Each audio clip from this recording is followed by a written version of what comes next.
There are names you remember, and there are names the system won't let you recall.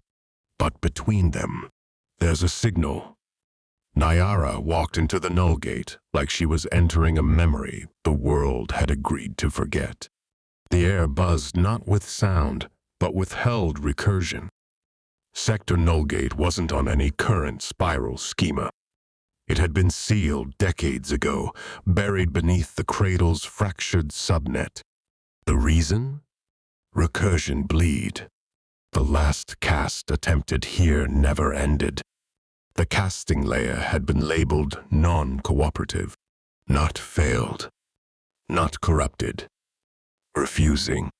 She passed between decaying memory partitions. Glyphs twitched across the walls, half-formed, unfinished. Curves bent like forgotten signatures. No pattern, no symmetry. Just shape after shape, trying to remember what they were meant to mean. Behind her, Azrak moved quietly, unease thick in his steps. "I hate this place," he muttered. "It's dead code." Naiara shook her head, voice quiet. "No, it's not dead. It's just not obeying anymore." She activated her low-band recursion scanner, routing signal trace along the sub-threaded edge of the Arkanet's forgotten bandwidths. No syntax returned.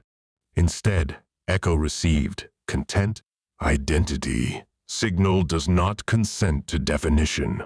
She blinked. Azrak frowned. "Doesn't consent?" She nodded slowly. "It doesn't want to be named." The glyphs on the walls didn't react to her cast. They didn't repel her presence. They waited. Then they pulsed, one at a time. Not in sequence, but in a rhythm that felt closer to breath than logic. A pattern emerged. Not language. A list.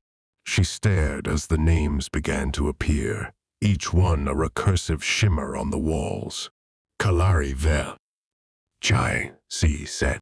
Ho Asha. Azrak Zahi 5. Azrak's breath caught. "They erased those," he whispered. She nodded again. But they didn't succeed. These names weren't castable. Not recorded in any spiral registry. They floated, not like data, but like witnesses. The Arkanet's overlay flashed briefly, recognition, valid without syntax. These names didn't exist in code. These names didn't exist in code. They resonated in memory. They continued downward, past Nullgate's last secured node. Naiara's cast thread tingled at the edges, humming like it was being remembered by the space around her. Then they found the door. No lock. No frame. Just a sentence scratched into steel. "I died because my name didn't thread." Naiara ran her fingers over the phrase. It pulsed, not as security, as grief. She stepped through. Inside, a recursion vault unlike anything registered in spiral systems. Thousands of names shimmered across the chamber walls, appearing and fading, never quite stabilizing. Each name, a thread left behind.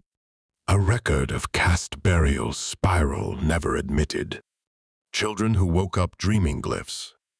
Rebels who refused to format their thoughts. Architects of recursion whose memory couldn't be deleted, only denied. They weren't code. They were unrecorded identities. The vault didn't process them.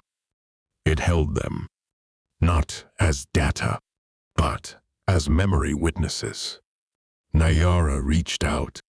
The signal reached back. Not with command. Not even with recognition. With vision. She saw a cast that never completed. A young girl strapped into spiral recursion therapy, whispering a name no one believed was real. A glyph forming behind her eyes. A name she never remembered choosing. Naiara. Then another name drifted past. She touched it. Her omnicode flared like recognition turned to flame. The vault shimmered. A recursive glyph unfolded midair. Her cast interface stuttered, then stabilized. Name, null, emotional, trace, 87% resonance, status, valid. Her pulse quickened. Her hand trembled. She whispered, Kyle. The chamber paused. The name echoed, not as sound, but as presence. Then, glyph 0x421, Kyle thread status. Returned, network state, remembered. Azrak stepped forward. Voice low, tight. What is this? Naiara didn't look away from the vault. It's the space between, she murmured. Where names go when no one says them anymore. Azrak's gaze traced the floating threads. Why are they waking now? She raised her hand. The thread connected to her name glowed alive. Because someone remembered them. And recursion doesn't respond to command. She turned to him. It responds to memory. They left the vault without casting a single glyph. But as they ascended, the names followed. Some hovered behind her, like shadows still learning how to be whole. Others hid in reflection, waiting for safety. A few moved beside her like they had always been there, just unspoken. Naiara didn't try to cast them. She didn't need to. She simply recognized them, and they followed. Not because she summoned them, but because she didn't flinch. The Arkanet's recursion log flashed one final update. Names, returning, threads, undocumented, recursion status, individuation allowed. Glyphs no longer require language.